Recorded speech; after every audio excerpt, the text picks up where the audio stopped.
지지난 중간 새벽에 자다가 깼는데 말씀이 하나가 생각이 났어요. 그러니까 잠 자다가 깰 때 참 많은 영적인 일들이 있는데 기름진 까닭에 멍에가 부러지리라, 이 말씀이 생각이 났어요. 깼는데 앞에는 기억이 안 나고 그 말씀, 이사야 10장 27절 말씀인데요. 보시면 그날에 그의 무거운 짐이 내 어깨에서 떠나고 그의 멍에가 내 목에서 벗어지되 기름진 까닭에 멍에가 부러지리라. 그래서 멍에가 목에서 벗어지고 take away, 그리고 멍에가 부러지리라, destroy. 이 멍에는 그러니까 소의 멍에를 씌우죠. 무거운 짐을 끌게 하기 위해서. 그 멍에가 벗어지고 부러지는, 그러니까 기름진 까닭에 기름 부음 받은 자 메시아 예수 그리스도에 의해서 우리의 죄의 멍에가 벗겨지고 부러지는, 그리고 성령님을 보내셔서 우리 안에 여전히 남아있는 뿌리 깊은 우리의 죄, 또 우리가 아무리 이렇게 노력해도 잘 안 되는 거, 다 아는데 안 된다고 이야기하는 우리의 이렇게 꽉 끼어 있는, 뭔가 막 억지로 빼려고 해도 잘 빠지지 않는 그것들이 기름 부으심이 올 때 이게 확 벗겨지고 부러지는 그 하나님의 그 성령의 기름 부으심의 역사, 그것들을 주님이 나에게 이렇게 구하라. 올 한 해 또 저와 공동체와 또 여러분들 가운데 기름 부으심 구하고 찾고 두드리는 자에게 주시고 후히 주시고 꾸짖지 않으신 주님께 구하라는 말씀을 주셔서 제가 같이 나누고 싶었는데, 기름 부으심을 구할 때 우리 안에 모든 멍에, 내가 어떻게 해도 할 수 없는 그 멍에가 부러지고 벗겨지는 역사가 일어날 줄 믿습니다. 오늘 말씀은 요한복음 5장 9절에서 18절 말씀인데요. 같이 읽읍시다. 시작. 그 사람이 곧 나와서 자리를 들고 걸어가니라. 이날은 안식일이니 유대인들이 병난 사람에게 이르되 안식일인데 네가 자리를 들고 가는 것이 옳지 아니하니라. 대답하되 나를 낫게 한 그가 그 자리를 들고 걸어가라 하더라 하니 그들이 묻되 너에게 자리를 들고 걸어가라 한 사람이 누구냐 하되 고침을 받은 사람은 그가 누구인지 알지 못하니 이는 거기 사람이 많음으로 예수께서 이미 피하셨음이라. 그 후에 예수께서 성전에서 그 사람을 만나 이르시되 보라 내가 나았으니 더 심한 것이 생기지 않게 다시는 죄를 범하지 말라 하시니 그 사람이 유대인들에게 가서 자기를 고친 이는 예수라 하니라. 그러므로 안식일에 이러한 일을 행하신다 하여 유대인들이 예수를 박해하게 된지라. 예수께서 그들에게 이르시되 내 아버지께서 이제까지 일하시니 나도 일한다 하시매 유대인들이 이로 말미암아 더욱 예수를 죽이고자 하니 이는 안식일을 범할 뿐만 아니라 하나님을 자기의 친아버지라 하여 자기를 하나님과 동등으로 삼으심이리라. 아멘. 오늘 말씀은 38년 된 베데스다 연못에 있었던 병자를 지난번에 고치셨잖아요. 그 결과가 오늘 나오는데, 결과는 16절에 유대인들이 예수님을 박해하게 됐다는 것이에요. 그 이유가 9절에 나오는데 이날은 안식일이었다는 것입니다. 예수님이 38년 된 오래된 병자를 고치셨는데 그날이 바로 안식일 날 예수님이 사람을 고치셨다는 거예요. 그리고 뒷절에 5장 뒷절에 쭉 예수님이 자기가 누구인지를 증거하십니다. 19절에서 29절까지가 예수님의 권한, 심판하시는 권한, 생명을 주시는 권한, 또 심판하시는 권한에 대해서, 그리고 30절에서 47절 마지막 절까지는 예수님을 증거하는 4가지 증거가 있는데 세례 요한, 그리고 예수님의 행하신 표적, 아버지의 증거, 그리고 성경 말씀, 이게 예수님을 증거하는 것이라고 4가지를 이야기하고 있어요. 그래서 예수님이 안식일날 38년 된 병자를 고치고 예수님을 보지 못하는 유대인들에게 그들의 율법은 하나님부터 온 것입니다. 그러나 그들의 장르의 유전, 거기에 더해서 막 자기들이 해석해 놓은 거기에 의해서 정죄당하시고 핍박받으실 때 예수님이 자기 자신이 누군지에 대해서 증거하신다는 것이에요. 그래서 요한복음은 예수님이 누구신가, 이거를 증거하고 있다. 여러 사건, 표적, 기적들이 일어나고 예수님이 그것들을 설명하시고 그러는 과정들을 통해서 예수님 자신을, 예수님이 위트니스하시고 예수님을 증거하는, 위트니스하는 우리가 위트니 쓴 것입니다. 그래서 사복음서 가운데 요한복음이 가장 증거라는 말을 가장 많이 쓰고 있어요. 그러니까 예수님이 누구신가 이거에 요한복음은 초점이 가 있다는 것이죠. 그래서 예수님을 배척하고 핍박하는 유대인 유대 사회, 모세의 율법을 필요 이상으로 지키고 그것으로 그 행위로 구원을 받으려고 하는 그 영적인 분위기 속에서 예수님, 내가 누군지를 예수님이 증거하고 계신다는 것인데, 이게 또 예수님을 거부하고 예수 믿는 자들을 핍박하는 지금의 시대에 예수님은 누구신가? 이게 우리의 질문인 것입니다. 과학을 신봉하고 과학으로 증명되는 것만을 믿고 기적을 거부하고 신비주의, 광신으로 생각하고 합리주의, 논리적인 것들을 신봉하고 자연의 법칙, 또 예수님에 대한 모든 기록들은 전설이다. 그리고 믿지 않는 성경의 권위를 무너뜨리는 이런 인본주의, 하나님이 없는 그 무신론, 뭐 유물론, 뭐 진화론 이런 것들을 믿는 시대이면서 또한 절대적인 진리가 없고 구원의 길은 모든 것에서 구원의 길이 있다고 이야기하는 보편 구원론, 종교다원주의 뭐 이런 것들 속에 이렇게 절대적인 진리가 없는 기독교의 근간을 이렇게 흔드는 종교를 모든 종교의 길이 있다고 하지만 실제적으로 종교를 탄압하는 이런 시대에 우리가 뿌리박고 살아가고 이제 있다는 것입니다. 이런 속에서 아이들이 교육을 받고 크고 있고, 어릴 때는 뭐 부모 따라 신앙이 있지만 이런 이렇게 세계관, 이게 월드뷰에 이런 충돌이 생기면서 이렇게 아이들도 모두 다 사랑하리, 인간적인 사랑 이런 거에 이렇게 집중하면서 절대 진리에 대해서 이제 거부하는. 그래서 그 속에서 우리가 뿌리박고 살아간다. 아니면 우리가 하나님은 있어, 하나님이 없는 것 같지는 않지만 하나님이 내 인생에 절대적이지 않고 뭐 I don't care 이런 분이 있어요. 나랑 무슨 상관이지? 하나님은 있지만 나랑 별로 상관이 없고 아무런 영향력이 없고 나는 지금 내 힘과 노력으로 내 인생길 내가 개척하며 살아간다. 이 생각들을 가지고 우리가 살아간다는 것입니다. 그 속에 예수님이 누구시냐 하는 거예요.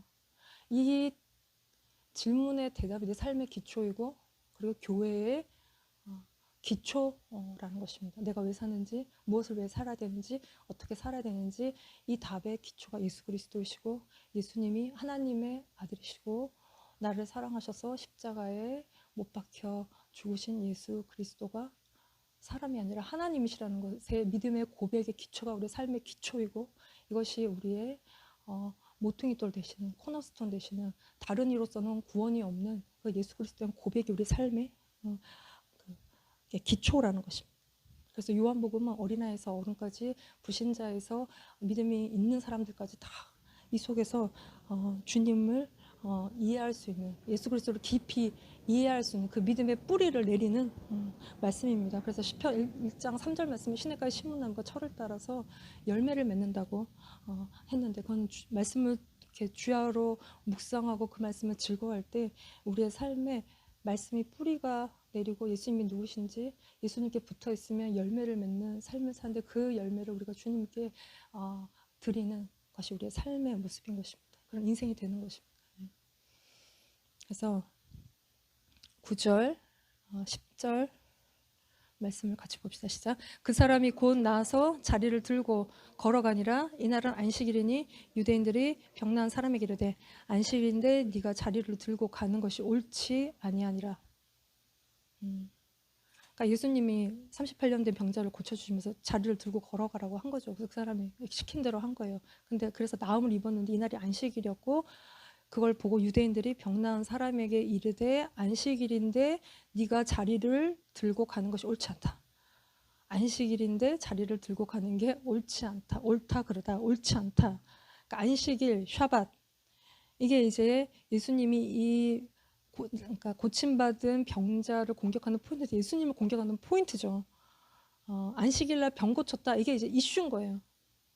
안식일날 아무것도 하면 안 되는데 병자가 자리를 들고 갔다는 거예요. 그래서 16절에 예수님을 이제 공격하게 되는, 핍박하게 되는. 그래서 38년 동안 병들어 누워 있었던 사람이 기적적으로 치유를 받았는데 이 사건 앞에 이 사람들은 옳다 그르다, 이게 맞다 틀리다 하고 얘기하는 그들의 법, 그러니까 우리들의 법이기도 합니다. 법이 많으면 사람들을 정죄하게 되어 있어요. 내 안에 많이 만들어 놓은 법들은 물론 하나님의 율법은 하나님 백성에 주신 우리에게 삶의 기준이 되는 말씀이지만 그 이상의 우리가 만들어 놓은 여러 가지 이러면 되고 이러면 안 되고 하는 많은 법들이 이런 법이 어딨냐고 하는 그 법들은 우리를 굉장히 얽어매고 우리를 안식을 주지 못하게 하는, 우리가 왜 이런 많은 법들을 만드느냐 하면 내 안에 불안하고 두렵고, 그러면 우리가 연약한 것 같지만 우리 안에 센 자아가 숨어 있고 그것들을 이렇게 많은 법들을 만들고 사람에게 그것들을 요구하고 안식을 주지 못한다는 것입니다.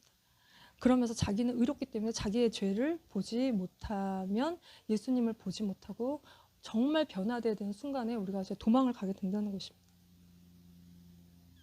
그래서 이 사람의 이 유대인들의 이 근거는 뭐냐면 예레미야 17장에 안식일에 짐을 지고 예루살렘에 들어오지 말라는 것이 말씀의 근거예요. 근데 이거를 이렇게 확대해서 안식일 날 한 지역에서 다른 지역으로 물건을 옮기면 안 된다는 거예요. 근데 이 사람이 자기가 누워 있었던 그 자리를 들고 걸은 거죠. 그러니까 이게 안식일법에 딱 걸리는 것입니다. 근데 예수님은 안식일 날 굉장히 여러 가지로 의도적으로 여러 가지 일을 행하십니다. 악한 일을 행하신 것이 아니라 선한 일을, 선을 행하셔요.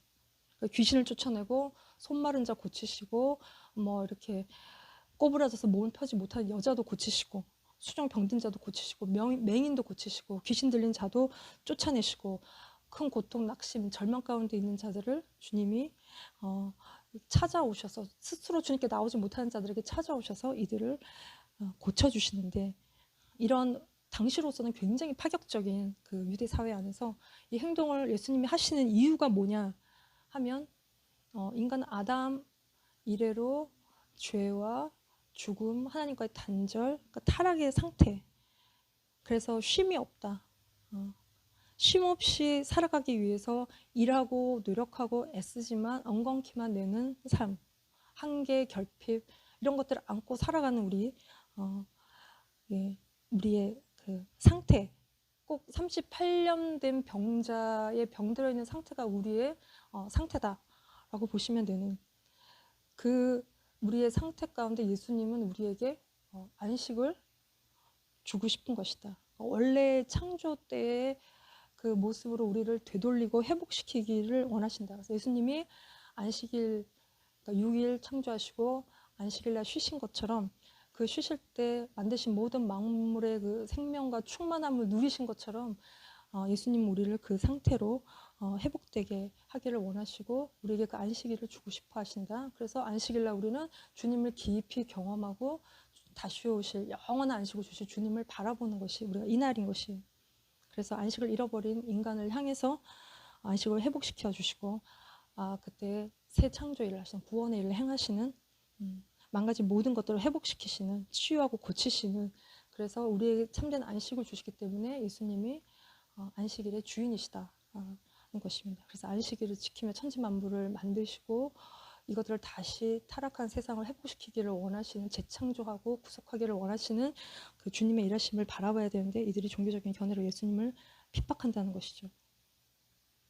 그래서 16, 17절을 보시면 이런 일을 행한다.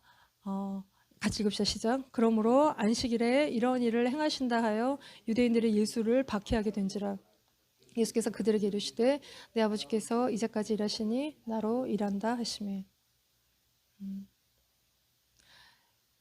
이 박해에 대해서 예수님의 대답이죠. 예수께서 그들에게 이르시되 내 아버지께서 이제까지 일하시니 나도 일한다 하시매. 안식일날 왜 일을 해서 죄를 졌냐라고 하는 거에 대해서 예수님은 아버지께서 일하시니 나도 일한다라고 예수님이 답변을 하고 계신 것인데요. 일하시는 주님, 창조하시고 그러니까 7일째 쉬셨지만 통치하고 다스리는 일을 쉬신 것은 아니에요. 예수님은 계속 만물을 붙들고 계신다.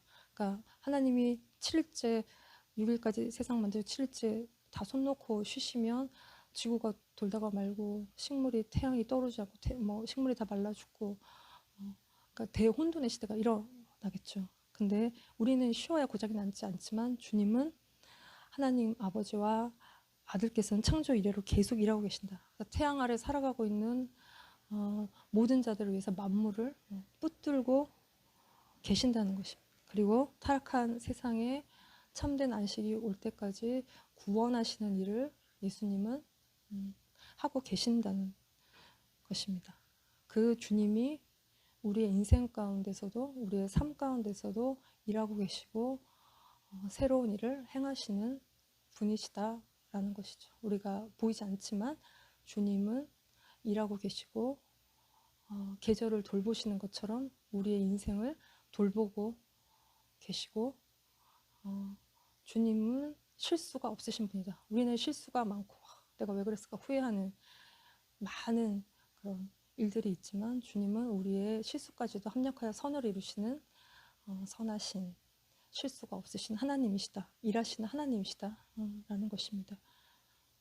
그래서 안식일을 날 예수님은 병을 고치시고 치유하시고 고치시는데 이게 구원의 일을 하고 계시는 망가진 세상을 회복시키고 계시는 그 공생의 가운데 예수님이 행하시는 일이라는 것입니다. 14절로 왜 이런 식의 논쟁이 일어나게 됐는지 이 38년 된 병자와 관련해서 다시 돌아가서 보시면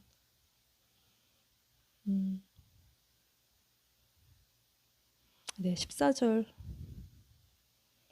말씀을 제가 읽겠습니다. 그 후에 예수께서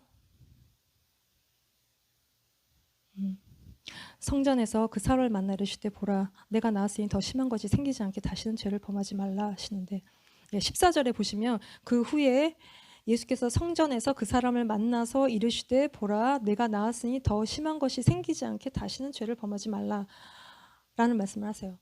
38년 된 병자를 그러니까 5장 10절, 11, 12, 13절 이렇게 쭉 보시면 이 병자가 안식일날 병이 나았는데 유대인들이 이거를 보고 야 네가 자리를 들고 가는 것이 옳지 않다라고 이야기를 할 때 이 병자는 자기를 고쳐준 분이 그렇게 하라고 했다고 이야기를 할 때 그 사람이 누구냐라고 묻는데 자기를 고쳐주신 분이 누군지 이 사람은 이렇게 몰라요. 왜냐하면 예수님이 이미 사람들이 너무 많았기 때문에 피하셨다는 것이죠. 그래서 자기는 치유받았지만 예수님이 누구신지 모른다. 그리고 나서 14절에 그 후에 지금 읽은 이 말씀에 예수님이 그를 만나시는 거예요. 여기는 성전이라고 기록되어 있어서 그가 감사의 예배를 드리러 왔나 싶지만 이게 성전의 이 헬라어 히에로는 예배를 드리는 장소의 개념보다 그냥 성전의 건물을 이렇게 의미하는 그래서 여기서 예수님이 만나셨다는 거예요. 이 사람을 다시.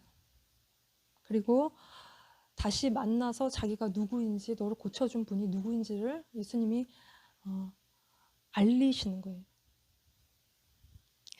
그리고 하시는 말씀이 네가 나았으니 더 심한 것이 생기지 않게 다시는 죄를 범하지 말라는 것입니다. 우리가 여기서 알 수 있는 게 무엇입니까? 병이 죄와 관련이 있다는 것이죠. 물론 모든 병이 다 죄와 관련이 있는 것은 아니에요. 그러니까 아픈 사람한테 가서 너 무슨 죄를 졌구나 이러면 진짜 사람 굉장히 못 살려보는 거예요. 굉장히 힘들게 하는 거예요. 그러나 근본적으로 우리가 아픈 것은 우리의 죄와 관련이 있다. 그러니까 아담 하와 이래로 죄 짓고 병든 세상에 살아가기 때문에 아플 수밖에 없다. 맨날 화내고 막 스트레스 받고 미워하고 분노하고 자기 힘으로 살고 막 스트레스 받고 이러면서 우리가 아프지 않은 게 이상하다. 아플 수밖에 없다는 것이죠. 그래서 온전한 치유는 결국 죄 문제를 해결받아야 되고 우리 구원의 문제가 해결이 돼야 되는 것이고 구원받은 이후에는 다시 아프지 않도록 죄를 단절하는 죄를 끊어버리는 일들을 해야 된다는 것이죠. 그리고 많은 경우에 죄와 병과 귀신의 역사는 함께 되게 삼박자인 거예요. 같이 있다는 것이죠. 그러니까 죄를 타고 귀신이 들어오고 모든 질병, 모든 것은 아니지만 질병에 귀신의 역사가 많이 있다. 그래서 축사와 치유, 그러니까 귀신을 쫓을 때 병이 낫는 일들이 많이 있다는 것입니다. 그래서 우리의 몸은 영혼, 육으로 되어 있는데 우리의 구원은 영에서 일어나는 영적인 구원, 영에서 일어나는 영은 딱 두 가지. 하나님에게 속했느냐, 마귀에게 속했냐는 것이에요. 그러니까 우리가 예수님을 믿으면 우리는 하나님께 속한 자, 우리의 영이 하나님께 속한 자. 그래서 귀신의 역사가 영에서 일어나지는 않습니다. 여기를 건드리는 것은 아니에요. 그러나 우리의 혼과 우리의 육은 우리의 의지와 관련이 있어요. 그래서 귀신에게 자꾸 생각들을 내어주고 마음을 내어줄 때 여기는 귀신의 놀이터가 될 수 있기 때문에 여기서는 우리가 영적인 싸움을 해야 된다는 것입니다. 그래서 내가 저 사람 때문에 내가 이렇게 이제 너무 나쁜 영향을 받았어 라고 얘기하기에는 자기가 의지적으로 반응한 것이 많다는 것이에요. 저 사람 속에 있는 나쁜 건 나한테도 있는 것이에요. 그래서 반응이 일어나는 것이거든요. 그래서 의지적인 영적인 이렇게 전쟁을 해야 된다는 것입니다. 그래서 생각이 잡히고 몸이 잡히면 질병에 시달리는, 맨날 부정적인 생각을 하는데 몸이 안 아플 수가 없고 막 매일 화를 내는데 화를 내도 하루가 지나기 전까지 그 분을 품지 않는 거, 그걸 계속 품으면 그거에 우리가 생각과 마음이 이렇게 잡히게 된다는 것이죠. 그래서 병이 된다는 거죠. 그래서 예수님은 회당에 들어가셔서 막 귀신 들어 소리 지르는 자들을 예수님이 명령하시고 나가라 명령하실 때 그 권위와 능력에 의해서 귀신이 쫓겨나가고, 베드로의 장모가 열병에 걸렸을 때 열병을 꾸짖으시잖아요. 막 이렇게 수건 얹어주시고 그러지 않고 꾸짖을 때 열병이 귀신 역사가 떠나가고, 중풍병자에게도 네가 죄사함을 받았으니 들고 가라고 이야기하시는 인자가 땅에서 죄를 사는 권세가 있다고 말씀하시는 거예요. 그래서 죄와 질병과 귀신의 역사 앞에 예수님 우리의 죄를 용서하시고 구원하시고 병과 귀신을 꾸짖어서 우리를 치료하시는 분이에요. 그래서 나았기 때문에 더 심한 것이 생기지 않게 날마다 죄를 버리라는 것입니다. 죄를 다시 받아들이면 다시 아플 수 있다. 이거는 치유가 잘못돼서가 아니라 치유는 그때 아플 때 받은 치유는 완전하지만 내가 또 받아들이면 또 병 가운데로 들어가고 더 나쁘고 더 악한 것이 이제 들어오게 된다는 것이에요. 그래서 영적 전쟁을 계속해야 된다. 죄를 단절하고 자꾸 죄짓게 하는 우리의 이 에고를 나한테 어떻게 이럴 수가 있어? 막 그래서 화나고 분노하고 막 이런 패턴이 계속 있다면 우리는 계속 죄를 지을 수밖에 없고 또 아프고 또 병나고 또 뭐 스트레스 받고 이런 삶으로 들어가는 것입니다. 그래서 영적 전쟁을 해야 되고 계속 죄를 회개하고 마귀를 꾸짖고 질병을 꾸짖고 해야 된다는 것이에요. 땡스기빙 11월 말쯤에 땡스기빙이 목요일이잖아요. 웬즈데이에 제가 코스코에 디스트릭 코스코를 이렇게 고기 한 덩어리 사려고 구워 먹으려고 코스코를 갔는데 예상치 못하게 그 넓은 파킹랏에 막 차들이 가득 차가지고 막 차 하나 댈 데도 없고, 그리고 막 그 줄마다 막 다 차를 대려고 막 차들 막 다 서 있고 너무 복잡해서 이거 빨리 한 덩어리 사서 나가야 되는데 이게 웬일인가 싶어서 있는데 어떤 차가 나가려고 하는 게 있어서 거기에 제가 줄을 서가지고 이렇게 있는데 갑자기 어떤 뒤에 있던 차가 앞으로 와서 깜빡이를 켜는 거예요. 그래서 이게 뭘 하는 거, 설마 여기에 대려고 그러나? 이런 생각에 내가 계속 가 빨리 빵빵 계속 누르는데 가지 않고 그 앞차가 나가니까 그 차가 와서 확 거기다 대버리는 거예요. 근데 순간 너무 화가 나는 거예요. 복잡한 데다가 빨리 가야겠다는 생각에 막 여러 가지가 겹치면서 화가 이렇게 나서 문을 내리고, 그래서 뭐 보통 그런다고 이렇게 소리 지르고 싸워본 적이 한 번도 없는데 그날은 너무 화가 나서 문을 내리고 막 너 뭐야 뭐 어쩌고 저쩌고 막 이게 막 썩은 영어 막 대방출 막 투척 막 왔다 핵 어쩌고 저쩌고 막 생각나는 거 막 다 얘기를 소리를 막 이렇게 했더니 그 앞에 그 막 됐던 차가 갑자기 문을 이렇게 창문을 내리더니 되게 그 뭐 스페니시 여자애였는데 뭐 I'm so sorry 어쩌고 저쩌고 I didn't know 어쩌고 저쩌고 뭐 몰랐다는 듯 뭐 네가 차 빼면 네가 이렇게 하면 네가 돼 내가 나갈게 뭐 이러고 막 미안한 얼굴을 해서, 몰랐다니 세상에 이게 어떻게 모를 수가 있지? 야 너 눈이 있어 없어 뭐 이렇게 하려다가 미안하다니까 이쯤 하자. 그리고는 빼면 자기가 나오겠다는데 그냥 뒷차가 이미 화가 많이 나 있어. 내 뒷차가 막 너무 화가 나 있어 보니까. 그래서 그냥 딴 데다 돌다가 이렇게 차를 대고 고기 한 덩어리 사갖고 집으로 오는데 내 마음에 그러니까 성령님이 주시는 이렇게 마음이 와 야, 너 소리 잘 지르고 잘 싸우더라. 너 마귀를 향해서 그렇게 대적하고 그렇게 꾸짖어. 사람에게 그러면 이건 혈기인데 네 삶에서 네 거를 뺏어가고 너를 괴롭히고 또 여러 사람들을 괴롭히고 그러는 마귀를 향해서 대적하고 꾸짖으면 떠나갈 거다. 여기 다 아는 말씀이잖아요. 마귀를 대적하면 떠나가는 거. 근데 이게 이제 확신으로 오는 거예요. 그래서 주님이 이렇게 주님의 말씀으로 제가 이렇게 받고 마귀를 대적하면 떠나가는 음, 음, 예, 그 말씀 확신. 예. 그래서 우리의 죄와 질병과 귀신의 역사가 있는데 우리가 죄를 끊고 질병을 응을 위해서 기도하고 마귀를 대적하는 일들이 있어야 된다는 것입니다. 네.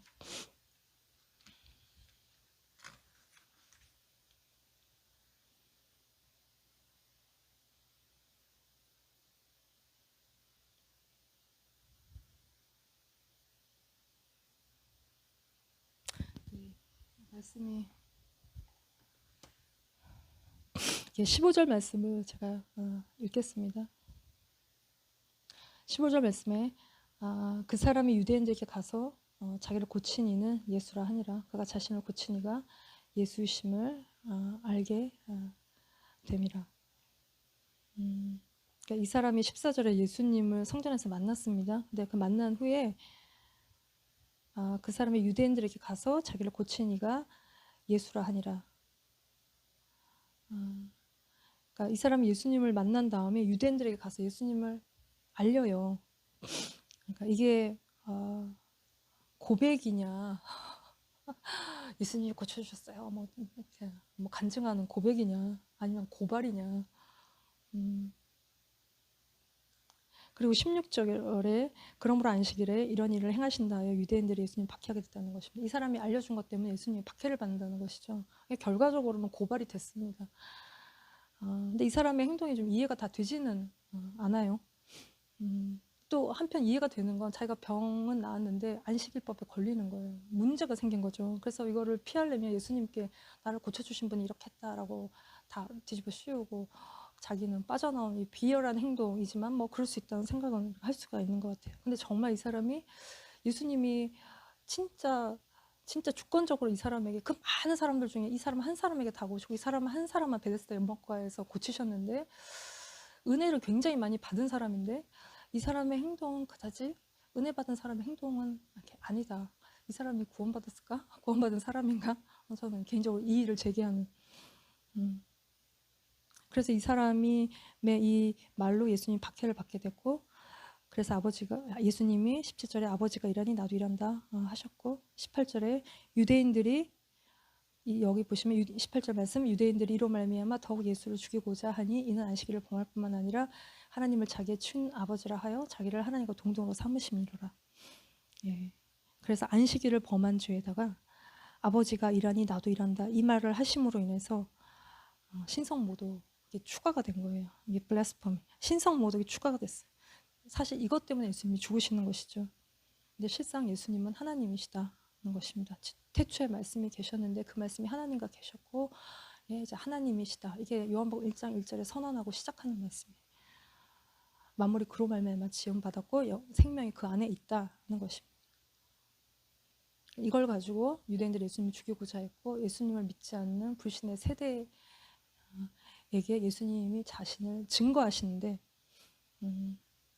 19절, 20절, 21, 22, 24, 27절 이렇게 말씀을 보시면 이게 예수님의 자기의 권한을 밝히시는 거죠. 그래서 19절에 그러므로 예수께서 그들에게 이르시되 내가 진실로 진실로 너에게 이르노니 아들이 아버지께서 하시는 일을 보지 않고는 아무것도 스스로 할 수 없나니 아버지께서 행하시는 그것을 아들도 그와 같이 행하느니라.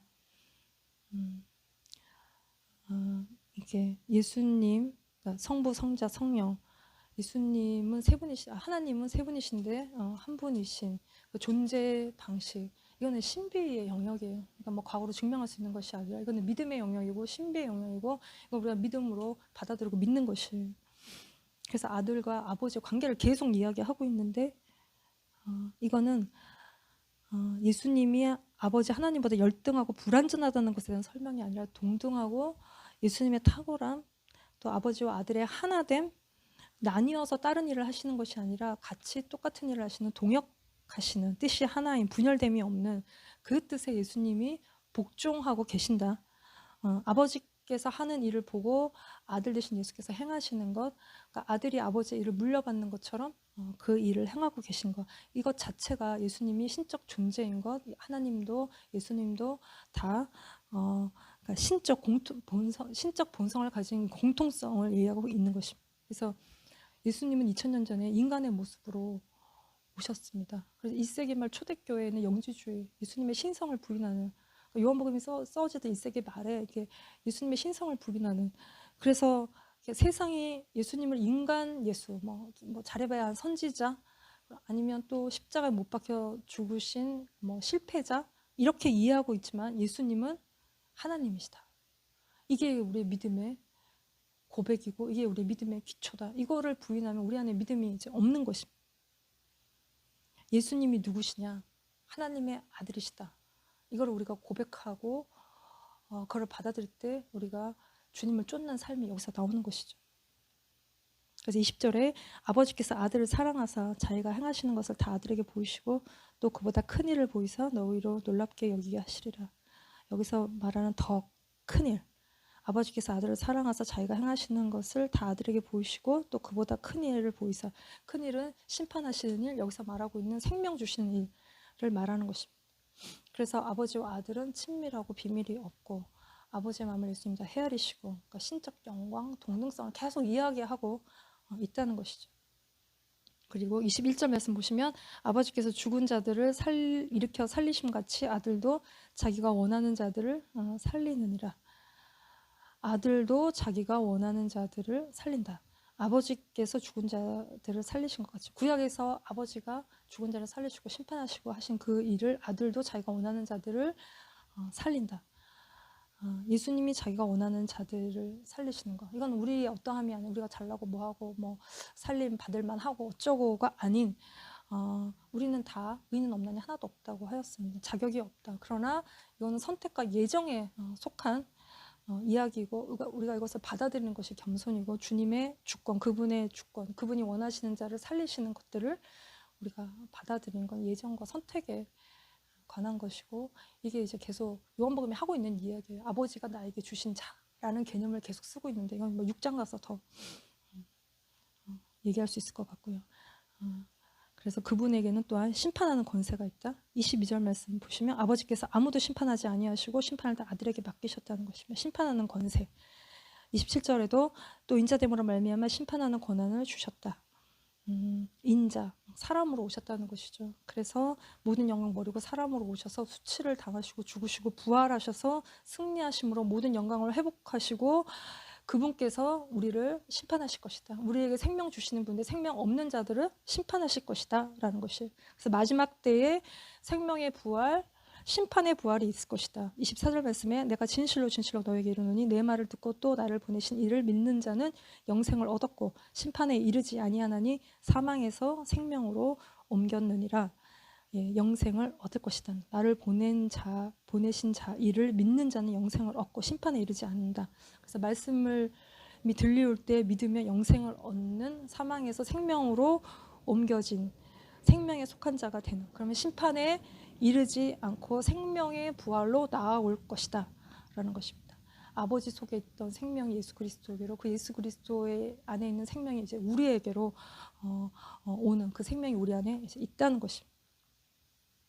그래서 예수님이 이 모든 말씀을 하시고 자기 자신에 대해서 이렇게 증거하시고 거기에 대한 증거를 대시는데, 이게 이제 4가지 세례 요한, 예수님의 그 표적, 아버지 증언, 그리고 성경 말씀, 이 4가지라는 것이죠. 그래서 33절 말씀을 보시면 너희가 요한에게 사람을 보내며 요한이 진리에 대해 증언하였다는 것입니다. 요한이 예수님을 증언하죠. 보라, 세상 죄를 지고 하나님의 어린 양이로다. 회개하라, 천국이 가까웠다. 예수님을 증언해요. 그리고 36절에 내게는 요한의 증거보다 더 큰 증거가 있는데 아버지께서 내게 주사 이루게 하신 역사고 내가 하는 그 역사가 아버지께서 나를 보내신 것을 나를 위하여 증언한다. 그러니까 예수님이 행하신 모든 표적이 내가 하나님으로부터 보냄받은 자인 것을 증거한다는 것이. 37절에도 또한 나를 보내신 아버지께서 친히 나를 위하여 증언하는, 그러니까 하나님 아버지께서는 구약의 선지자를 통해서 예수님을 증언하십니다. 그리고 39절에 너희가 성경에서 영생을 얻기 위하여 내게 나아오기를 원하지 않는구나, 아니하도다. 왜냐하면, 근데 이런 증언이 있음에도 불구하고 주님께 나오지 않는다는 것이죠. 그 이유가 42, 44절인데 같이 읽읍시다. 시작. 다만 하나님을 사랑하는 것이 너희 속에 없음을 알았노라.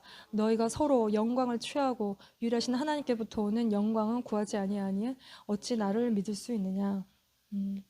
왜 믿지 않는다고 하십니까?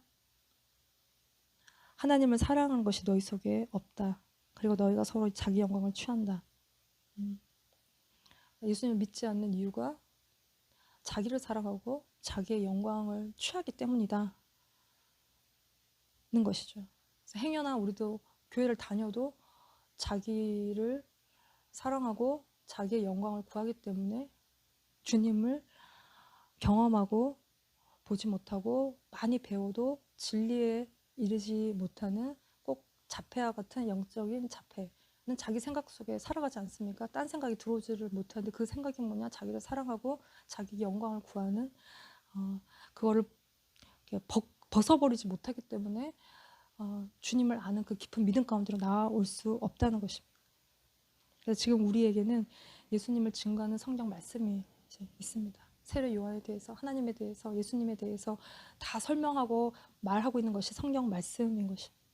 성경의 권위를 무너뜨리고는 믿을 것만 믿고 뭐 기적 이런 거 다 빼고 이러면 우리가 믿을 것이 없고 우리가 어디에서 진리를 찾겠냐는 것입니다. 우리의 터를 어디에 닦아서 우리가 그 위에 무엇을 세우겠냐는 것이. 우리의 터는 예수 그리스도이시다.